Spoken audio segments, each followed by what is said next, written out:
You're listening to Beyond the Label, a raw, real-life look at living with disabilities. The views and comments expressed in this podcast are not necessarily those of the AMAA or our sponsors. Thanks for listening. Welcome to Beyond the Label, a raw, real-life look at living with disabilities. Presented by the Adaptive Martial Arts Association, the nation's leading resource and support network for the adaptive martial arts community. Check them out at adaptivemartialarts.org.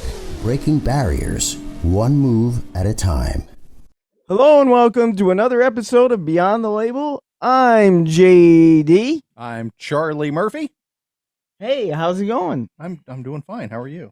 Oh, not too bad. So today is martial arts at its best, and martial arts is not about punching and kicking. It's about being able to think two steps ahead. And so we got a little jam today. Our special guest couldn't make it, so we've decided to do a little something different. So we'll see how that goes. So what we did here was we reached out all the way into your living room and we grabbed your wife, Katie. Hi, Katie. Hi. So it's great to see you virtually. Yeah, I guess. Yeah. All right. So give us a little story here, because now I've known you since 2007. Mm-hmm. And that's when I first met you and Jason. We all worked at a radio station here in Rutland, Vermont. My first day on the job, I got there, and so we had this like little balcony area. There was a couple stations in the upstairs, but we were kind of in the mezzanine. It was an old opera house is what we were in. And so we were on like a half floor. So I go over there, and you're in the middle there, and Jason's on the other end. I think we flipped those around at one time, right? Didn't you? I think so, yes. Yeah, I think you were in the middle, and then Jason was on the far end. And I go, and I'm like, where's my desk? And the general manager at the time says, oh yeah, it's out back. You got to put it together. I'm like, are you kidding me? You've known when we were coming over here for like 6 months, nobody could put a workspace together for me. So I spent my first day at the radio station building my workstation. Mm-hmm. And that's my first basically meeting with Katie and Jason. So anyway, you explained the radio station experience, but I don't think you really explained it, because she was supposed to be the senior traffic director teaching you how things went. And you know, he did traffic before. What did I have to teach him? So anyway, well, it was a different system, and Right. and she was like, "Oh, you had the training." I was like, I had it 6 months ago, and I've never looked at it again since. And she was not very helpful. You were not very helpful at all. She's like that. If she doesn't want to be, she's just like. So that's when I found out that the two of you were well, you weren't married yet. You were a couple. Weren't you? Didn't you were like trolling him on the internet or something like that? How did you guys trolling him? How did you guys meet? It was on the internet. It was on the internet, yes. So who was trolling who? I mean, how did you guys meet on the internet? Well, so anyway, how it goes, right? My buddy. I want to hear it from Katie. I'm not sure she even. I didn't reach out first. He did. Oh, yeah, I'm not sure she even. So my buddy was home from college, and he's a lot like you. He's just a screwball, and he's like, dude, if you want to meet chicks, he's like, there's this new thing called AOL. He's like, the chicks are all over, right? He's like, all you do is you put in where you're looking, and it just brings you up all these profiles. You look through and find the one you're most interested in. So I'm going through, and I find this profile, and I'm like, horses, animals. Like, yeah, right? Well, there was no age. She didn't put an age on her profile, right? So I'm like, hey, how you doing? Right? The basic, AOL lingo, right? Age, sex, and location was what you used to find out, right? Wow, okay. So she's like 15, female, Wait. How old were you? I'm getting to that. So I'm 22, right? So I'm like, I'm not going to jail, bro. And I click the thing off, right? I'm click. And she's like, hey, are you still there? I'm like, click. Hello? I'm like, click.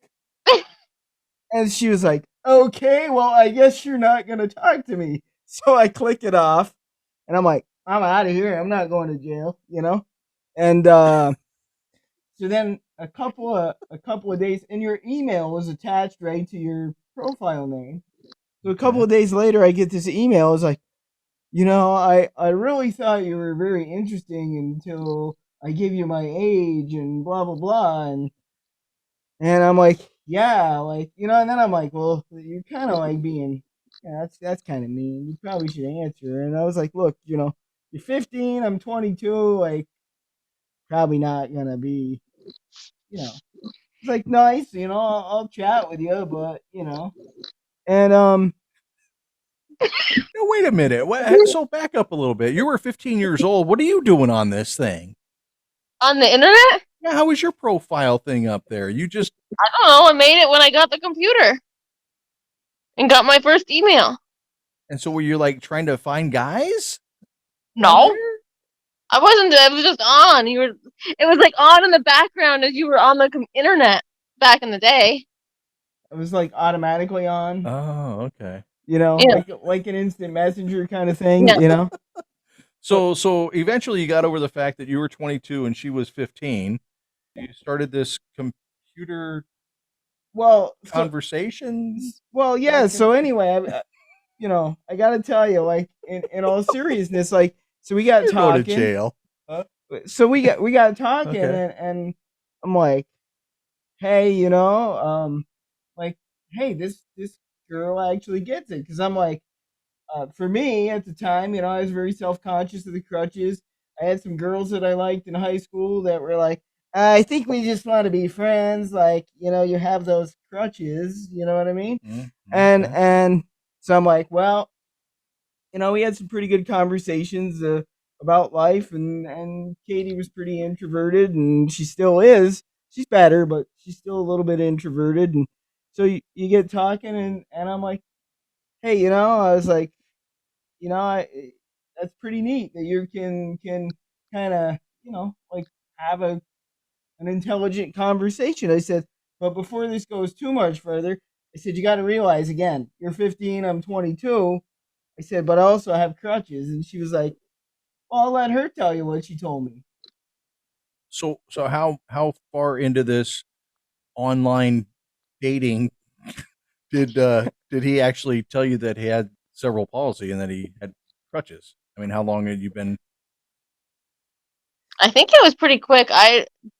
It's been 21 years almost. I don't remember all the details like he does. He's Rain Man, remember? Well, yeah, okay, all right. I don't like. I think it was pretty quick. Yeah, yeah, no, it was fairly quick into it. Like I was like, hey, there's no sense of hiding it. It's who I am, and Okay. I was ready for, like, okay, well, it is Well, what it see is. you later. Yep, yeah, But what happened? The crutches don't bother me. Yeah. Like and they, that was exactly what she said. And I said, you do know what I said, right? Like, I have crutches, right? She's like, it doesn't matter to And this me, is I use them all the time. This is how I get around. I yeah. right? use them all the time. Okay. And she was like, Mhm. that's fine. And then she actually kind of started to get a little more serious, like, yeah, I think I really like you. And I said, well, I like you too, actually. I said, but again, you're 15, I'm 22, and I'm not going to jail. So probably should maybe not even think about that. And she was just like, you know, um, Until my mom wrote a note. yeah, she was like, I really like you. Like, Your um, mother wrote you a note that said, "I really like you." My no, mom wrote a note that said it was okay.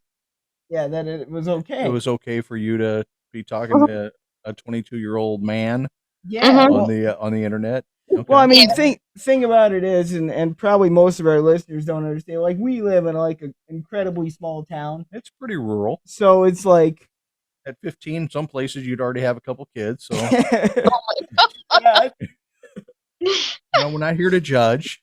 but So but when did you first go out? When did you, what was your first well, date? so I have to get to that, Oh, okay. All right? right. Well, So Oh yeah, today. he's Rain Man, you know. so I have to get to that. No, so it was like, she was like, I really like you, and I'm like, well, yeah, I like you too. Like, she was like, do you think that there could be more to this? And I said, well, yeah, but again, and I'm like, fine. If you're not gonna leave me alone, I'm like, then I need to know that this is okay with your mom because I'm not going to jail. I'm like, she needs to write a note. And as I said, we live in a small town, right? So everybody knows everybody, and some friends of her mom's knew my family and stuff like that. And so I said, listen, my sister works at the bank. I'm like, until I get this note from your mom, I'm like, no more correspondence on Have been here. notarized and Right. So witnessed by the police department. her mom, well, there's a funny story behind that too. Oh my God, Jason. Oh So her boy. mom sends this note that says, if you would like, I don't mind if you want to, talk to my daughter. I think it would be good for her, blah, blah, blah. You guys, you seem like a pretty good guy. She says, and as a matter of fact, if you'd like to, go on a date, like to the movies or something, she said, I would be fine with that. She said, and as a matter of fact, if you want, I'll drive you. And I'm like, okay, I guess so. And, so Nothing. I'm good. I'm good. Go ahead. Go ahead. but by then, this is so we met in August, and this is getting close to September, October now, and so we decided, like, yeah, like, we think we want to date, and like your mother's okay with it, and like, and I laid it flat out, like, I'm not gonna like push any of this. It's like, it's all up to you because I'm not gonna be like begging you to be with me, and et cetera, et cetera. And she was like, no, that's fine. And then we went on a date. I guess it was probably November, Yeah, I and think so. so she says to me, and you know me, by this time I'm pretty comfortable with her. So she says to me, well, she says, I'll meet you at the movies. My mother's gonna drop me there. I said, okay, I'll see you there. She goes, but how will I know it's you? I'm like, well, how many other people in our town do you know that has crutches? And I remember walking into the movie theater and seeing this girl she was standing on the benches, like looking through the crowd looking for me. And I'm like, I'm over here. She says, yeah, I spotted the crutches. I said, see, it works. And from there on in, it was all right. Her her grandparents, they didn't really think very fondly of it. A, because of the age difference, and then B, the generation that they came from. And that's the Yeah. really the point of the podcast here is, they felt like I was going to be a burden to her. They looked in the medical books, and everything they saw was like an invalid with CP, Mhm. and that it was going to be, a life of work and trauma for her, and so it for a long time, like, it bothered me, but I was kind of used to it, and so for the longest time, I mean, it got tough with her grandparents. It was to a point, I think, where, what was it, Katie? We didn't talk to them for, Quite a few years, I think. yeah, it was quite a few years, and it Because they was weren't on board with the whole thing. They were Hmm. looking out for your best interest, Katie, thinking that, what are you getting yourself into kind of Yeah, a and then they finally came around, and before my grandfather died, he apologized you know, to and about what had happened and everything. and it was one of those things where it was like, it wasn't even her. It was She was like, if they can't accept you, then they don't get me either. And so it was her choice that we didn't, but it was looked upon like it was my, like, oh, well, you're keeping her. And I'm like, man, I'm not doing nothing. Like, it's her deal, and we've been together ever since. But I still that was what, struggle. 21 years you said? And Yeah, then you got engaged in what year? Uh, 2005. yeah. Well, I'd have to take my wedding band off to be sure, but I think so. 2005. And what is it? Look at 10 this. 10 11? No, was it 9/18/10? Yeah. Well, that's when you got engaged, but that was When we got married, When you when got we officially engaged. started dating, all the anniversaries are the same day. Okay, all right. Mm-hmm. And at the time, we thought it was just because it was cool. But now that I'm getting older, it was done by design so that we So didn't you can forget. remember. Yeah. And then you had it engraved inside your wedding band. Right. Yeah. And then That's I got smart. too fat and mine doesn't fit, so everybody's like, "Oh, you're not married anymore." I'm like, "No, I was still married." Told you just I know a guy. I doesn't can fit. get that taken care of for you. Yeah. Mm-hmm. Hey, just to remind folks that you're listening to Beyond the Label. It's a raw, real life look at living life with disabilities, presented by the Adaptive Martial Arts Association, the nation's leading resource and support network for the adaptive martial arts community. AdaptiveMartialArts.org, breaking barriers one move at a time. We've got Jason Davis here and his wife, Katie. Thanks for joining us tonight. We're just going to take a quick little break, and we'll be back and want to hear more. I want to hear more of the juicy details. Okay, we've got them for you on the other side of the break, brother. Beyond the Label, presented by the Adaptive Martial Arts Association, the nation's leading resource and support network for the adaptive martial arts community. It's no secret, every martial artist, no matter their age, dreams of becoming a legend. A legend. Having their name listed among the greats like Bruce Lee, Chuck Norris, and Jackie Chan. You can hide it or deny it, but you know it's true. Being a legend takes raw talent, dedication, big breaks, and an ability to survive a roller coaster called fame. But it also takes one more thing to go with it: the best gear and equipment in the world. From the company that is martial arts, Century Martial Arts. They aren't just another martial arts supplier that's never set foot on a mat. They are martial artists, and that means they know their products and use what they sell. From uniforms and training gear to weapons and equipment, Century has it all for every martial arts style. Although you may never be listed among the greats, you can still shop like one at CenturyMartialArts.com and unleash your legend within. Century Martial Arts, the world leader in martial arts since 1976. You're listening to Beyond the Label, a raw, real-life look at living with disabilities. Presented by the Adaptive Martial Arts Association. Check them out at AdaptiveMartialArts.org. Welcome back to Beyond the Label. It's the stuff that you see, if you could see in the break, that is the best part of the whole show. I'm JD, along with my sidekick. I'm Charlie Murphy. And my wife. I can't get rid of her. She's always here with me. Katie.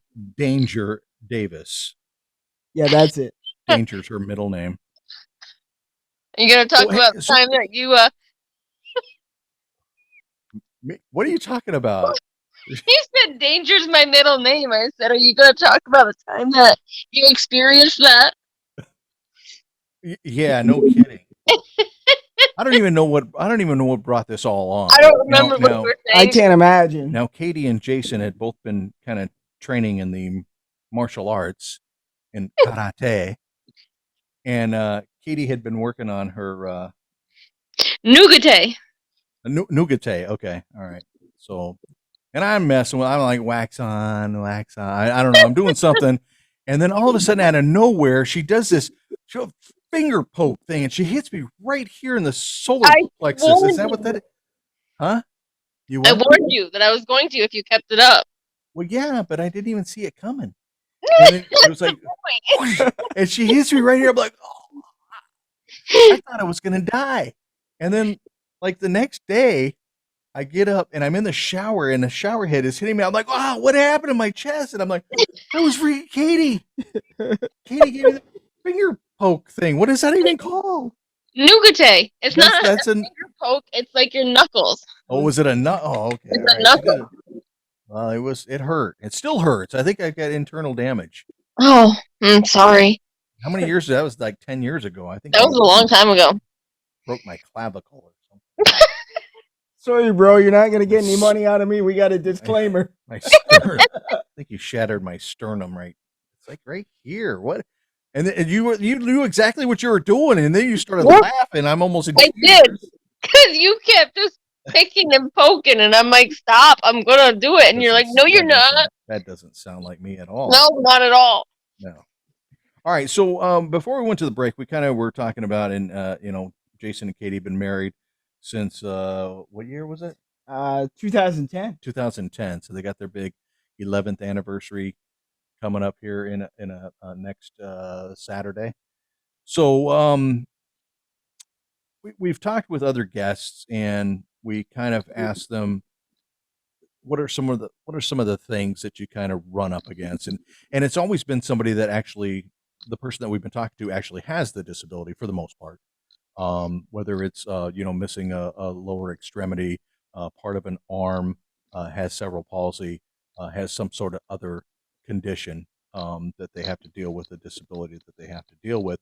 In the instance today, now Jason is the one that has the cerebral palsy, and Katie is the one who, well, she's the one who's basically taken this on, and it's not really how I wanted to word it, but it is. It's a lifetime commitment that you've made that you're going to stand by him through whatever, and you know that that things are probably going to progress down the road. Currently, he's able to get around for the most part, most of the time, unless he's going to Mhm. be on crutches for quite a length of time. Then he'll use a mobile scooter or whatever. But they're more than likely there's going to come a day where that's not even going to be an option anymore. You're probably going to be in a chair. And I know you've kind of already done some improvements and different things around your own house to make it accessible for him. You've installed a ramp right from the get go Mhm. to lead into the house. Most houses don't have carpeting throughout. They have Mhm. like a tile kitchen or something like that, but you have Yep. carpeting throughout the house because if it's not carpet, he's gonna probably biff it on his crutches Yep. He'll at go some for a point or ride. another. Yeah, right, right. So just some of the things that you deal with on a daily basis. I know you probably don't even really think about it twice anymore because you've been doing stuff to help him with things for quite a while. But Mhm. what are some of the things that are difficult? Nothing is really difficult, really. Like to speed the process up in the mornings, I help him get dressed because it would just take him like we'd be late for everything if I just didn't help him, especially like tying his shoes. Can you imagine? Not being mean, Jason, but you know what I'm saying. Hey, I know my limitations. The man's got to man's know his man's got to know his limitations. limitations. This is true. And Plenty then sensitive like man. he can do the shower himself, but he only really he gets paranoid like getting out of the shower from the stair or the not the stair, but the chair in the shower to the chair outside. He thinks he's Okay. gonna fall, so I just stand there and let him just know that someone's there. But he pretty much can do anything himself So until we go to his mommy's. True that. Yeah, it is. he's mama's boy. He is. Yeah. You've also installed a stair chair Yep. because you have a 2-story house, well 3-story, I guess, including the basement or whatever. But Yeah. to be able to get up and down the stairs. Yep. Um, what about the driving? I know that you drive for the most part. Yeah, because we Um, do again.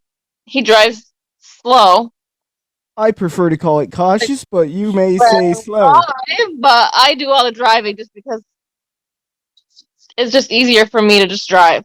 now, has there been occasions where you just kind of completely forget that he's walking around on crutches and that maybe he needs his crutches to be able to get from point A to point B? Have you just ever kind of just, I don't know, Um, driven off and left him in the driveway or anything like that? yes, Maybe. we did that run, last summer. run them over with your car. Done that too. Yeah, we I were mean, going are to. there? Where were we going, Jason? What You were town was he that? was going to do a Um, special TED talk or something in Pittsfield or yeah, something like at that. Going up to Joe DeSena's farm to do a motivational speech to the wrestling camp, and we got in the car, drove up there, I got was there, late. and I'm like, "Oh crap, where are your crutches?" He's like, "Well, I don't know where are they?" I said, "I don't know. What do we leave them at home?" So I check my cameras, and I'm like, "Shit, they can't. They're in the driveway." So that was interesting. Oopsie. And I think like for Katie, it's kind of like second nature now. Like she doesn't even realize. Like sometimes, like we're in the store and she'll just leave me in the dust, right? Like I'm like, where? What are you doing? But she doesn't even realize it now. it used to be when we first got together. She was much kinder when we first got together, I must say. Aren't they all? So we used to, we'd go for a walk, in the evenings after supper and stuff like that. And so I was crossing the road one day and I fell in the middle of the road and so she gets over to the other side of the road and begins to cry. And I'm like, "Why are you crying? You better get me out of the road." She's like, "I feel so bad because you fell over." Now she practically just pushes me over most times and doesn't even think about it. But Well, you fall. It's funny when you. Well, it's not funny, but it's funny because you like fall in slow motion. Yes. It's like Yeah. it's like taking that last whack at a tree before you fell it, and it just slowly just Yeah. and then it's Except but for when and you're completely and you're helpless because you can't. There's no way you can stop him from falling at that point. I know. You just have to wait until the carnage and then try and scoop him back up. But I know. yeah, so there's That's like really when he nothing flips you the can scooter. do. Is, you oh, know, I didn't hear about you flipping the scooter. Oh, You didn't know he flipped the scooter last summer in the driveway? Were you speeding? I was. He Well, was. I got a little bit angry. My martial arts got out of check, and I got a little bit angry. Oh, your chi was off. And and so I was painting out on the front porch, and I brought the paint and all the stuff I needed, and I forgot my phone in the shed, and I was quite upset, and I gunned it and turned at the same time, and over we went. Oh no! Was the Did thing he on call top? her rolled her? And Katie comes over, right? And she could tell I was steaming, right? So she just picks the scooter up and leaves me there. Like, I'm not touching him because I'm not gonna get it. Well, we put it on Facebook because it was totally hilarious, and Yeah, I couldn't help it. It was too funny. some people are gonna think we're heartless, but if you can't laugh at yourself, you got nothing, right? So, so we put it on Facebook though, and she caught a bunch of flack for like, why did you leave him there in the driveway and Oh, things boy. like that, and like. Mhm. That's when you just go in there, unfriend those kind of people because they don't get it. I think one was my mother.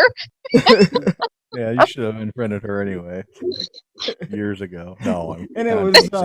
She's the one that actually gave you a written note so that you could see.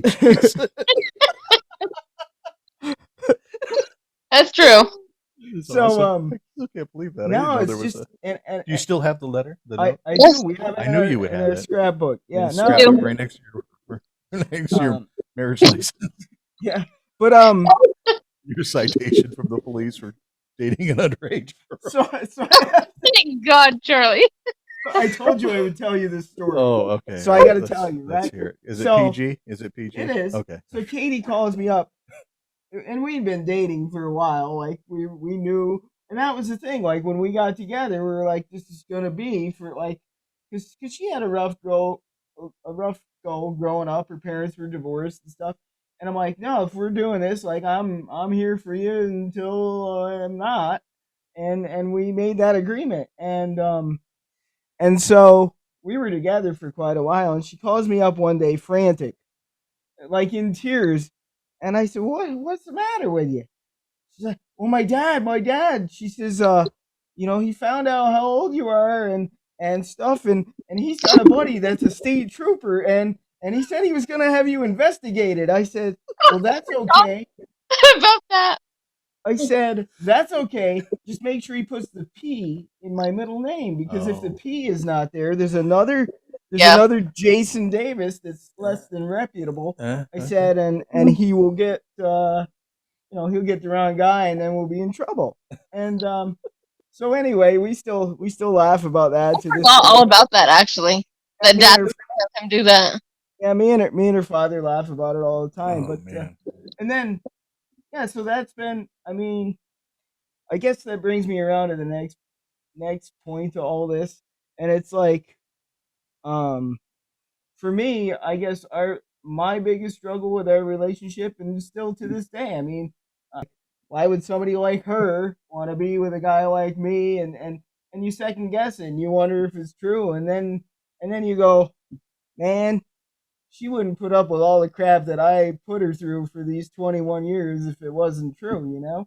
And I think that if you're somebody with a disability, you got to realize that you have a value, you have a worth. Um, People do look at you in a romantic setting, whether you believe it or not. And and you should be not afraid to just put yourself out there and see what Well, happens. I've heard Katie referred to as a saint on more than one occasion, and it's not because you have CP. It's just because look at you, look at you, just because you're you. But Jason isn't your only uh, person with a disability that you've had in your life, right? I mean, your mother with her diabetes. I mean, she Hmm. got into the point where it dropped her blood sugar dropped so low she went into a coma. Yep. Yeah, I mean that was a long time ago, and Hmm. I understand she's doing much better now with things. As far as I Yep. know, I haven't heard from you No, she talking about is. her in a while, but Hmm. your dad recently diagnosed with Parkinson's Yeah. disease. You're pretty impressive. I've been impressed with you pretty much since the first time I met you. So Oh, well, thanks. you're um, pretty awesome, yeah, and no, you're it's okay too. it's yeah, actually, you know what she said about you when we first met. Oh, So that guy's an asshole. I think I did. He knows what I said. I'm pretty sure I told him that Yeah, from I'm the. pretty sure you I might have been. But I kind of had this maybe this kind of sense of humor where you don't really know how to take me, but most of the time Really? I'm Messing hardly with you? ever I'm hardly ever serious about anything. Yeah. It did take So a long time to figure that one out, though. and when he What did is you say? serious, you know he's serious. yeah, There's a whole different tone. Um, yeah, I mean, I guess, like you say, I mean, that would be my takeaway is that everybody is worth something, and then yeah, everybody has value, and you'll have your struggles, and everybody's like, do you guys fight? Do you get along? It's really a two-way street. We complement each other pretty well. yeah, you do. Um, you know, and everybody's like, "Well, do you guys fight and whatever?" Sure, we do, but that comes with maturity too, and now we don't. We kind of enjoy each other.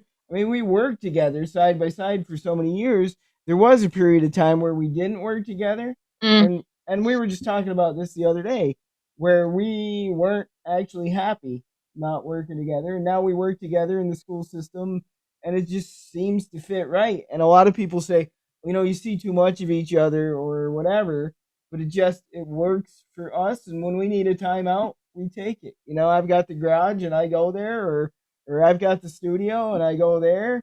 Um, Yeah, I just want to give you just a little word of advice though. If you guys ever do, get into a fight and the words going back and forth just aren't enough, and then you start going, physically at it, watch out for this thing when she kind of comes at you with the knuckle thing and right here to protect this area here. she's very vicious if she wants to be. I have to Well, tell you. she was really into the whole martial. She was doing a lot of training. She was working on her kata, and she I'm was not doing all physical, that. though. And she was doing all that, and then all of a sudden she had like this costochondritis thing, No, that's and not what scared me away. It's the pinched nerve in my elbow. That the arm oh, is bar. that what it was? Woo! Ugh. Oh, Yeah. somebody gave her an arm bar, and Yeah. that was it for you. Well, Yeah. Really. Yeah. I haven't gone back since. I'm afraid.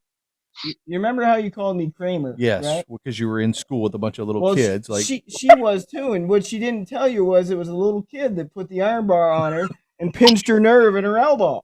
Yeah. really, Yeah, Yeah. how old is this kid now? Uh now Yeah, mid-20s probably. probably in her 20s. oh, it was a girl at least. Yeah, it was Yeah, a okay. girl. All right. And Find her and take her down. Oh It's the my only way god. it's the only way you can get past this. You have to go back and get even. You have to sneak up on her if you have to. Just I wouldn't even remember what she looks like now. we'll find her. Jason knows a way to find her on the internet. He can find anybody on the internet. I found you.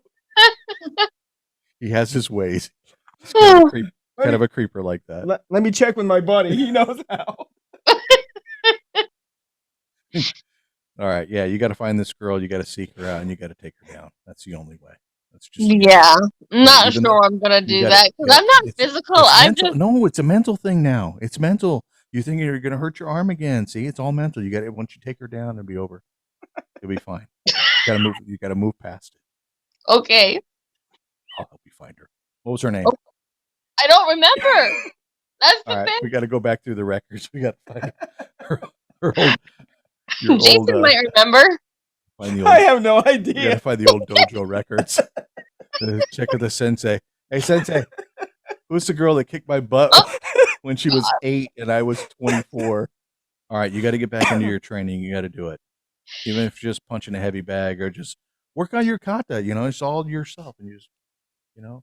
I remember when you were learning Japanese. I was so proud of you. It was all awesome. You were like ich ni san shi go. You were counting in Japanese. I'm like, hey, I know some of that. And then mhm. I have no martial arts training. So I was almost an No, instructor. we know. Just tell you. same story over and over. Oh, well, listen to who's talking. Oh, well, my brother told me that I couldn't do karate, and when I was 8, and then I got turned away, and now look at me. Are you training? You haven't been training either. not No. currently. No. Oh, I hurt my elbow. You both hurt your elbows, and neither one of you train in karate now. So get your stuff together. We're That's counting true. on you. It's the Adaptive Martial Arts Association, and we can't have the two people that are kind of spearheading this whole thing not doing any martial arts. You got to get out there and you got to start training. So I have to tell you though, like Okay, tell me. for somebody that was not, and this is the point to other people out there, somebody who was not athletic, failed out a gym class her senior year, was lucky that she had a second semester to retake it, or she would have been. You wouldn't have graduated because you flunked out of gym? Yeah. Really? Mm-hmm. But once she found the martial arts, though, she was very good at it. Like it was very. She's a great martial artist. There's no doubt about it. Wow. And Listen to that. Mm-hmm. it's I felt her wrath. yeah. Here, I still feel it. So it just goes to show you that most typically and generally the people that are less athletic tend to do better with martial arts, and they tend to get more out of it. I mean, the confidence building was huge for you, I think, Katie. Mm-hmm. That and the general manager that you used to work for, kind of brought you out of your shell, and Mm-hmm. now I have to listen to it I 365. might have had something to do with it. Thank you for doing this tonight. Yeah. That's pretty cool. I don't know, you're just pretty special. That's all. I'll tell you what, it's been one heck of a ride, and I wouldn't have it any other way. And Well, it seems like you got the right co-pilot. and there's a lot of times where it's frustrating, and I was talking to my cousin's wife who had a disability too, and I was telling her about the scooter, and she said, "Yeah, you guys are exactly the same." She was like, "I wouldn't have went over to that scooter if it was him." She said, "Because he'd have bit my head off," and so Mm-hmm. I just so she knows, and it's kind of that deal, and so she puts up with a lot of stuff that's unseen. It's not perfect. But there's not a night that we go to bed that we're mad at each other or anything like that. Well, thank you for being our guest tonight, Katie Yeah. Davis, the wife of Jason P. Davis. Don't forget the P. Don't leave the P out. No. All He right. signs every card with Jason P. I always wondered why he did that. I thought he just likes That's the why. P. So, you've been listening to Beyond the Label. It's a raw, real-life look at living with disabilities, presented by the Adaptive Martial Arts Association, the nation's leading resource and support network for the adaptive martial arts community. AdaptiveMartialArts.org, breaking barriers one move at a time. Well, Jason, that's another one in the can. Absolutely. Thanks for Thank sharing you. your life story, and Katie, you as well. I knew we had to cover this episode, and I thought it was going to be a tough episode, but you actually made it easy. The humor helped. So thank you. Thank you for that. I think it's a pretty important topic, and hey, we'll catch you soon. All right, sounds good. Thanks, Katie. All right, bye. Thanks for listening to Beyond the Label. If you'd like to be a guest on an upcoming episode, email contact@adaptivemartialarts.org. Beyond the Label is produced by JD Production and presented by the Adaptive Martial Arts Association, the nation's leading resource and support network for the adaptive martial arts community. Check them out at adaptivemartialarts.org. Breaking barriers, one move at a time.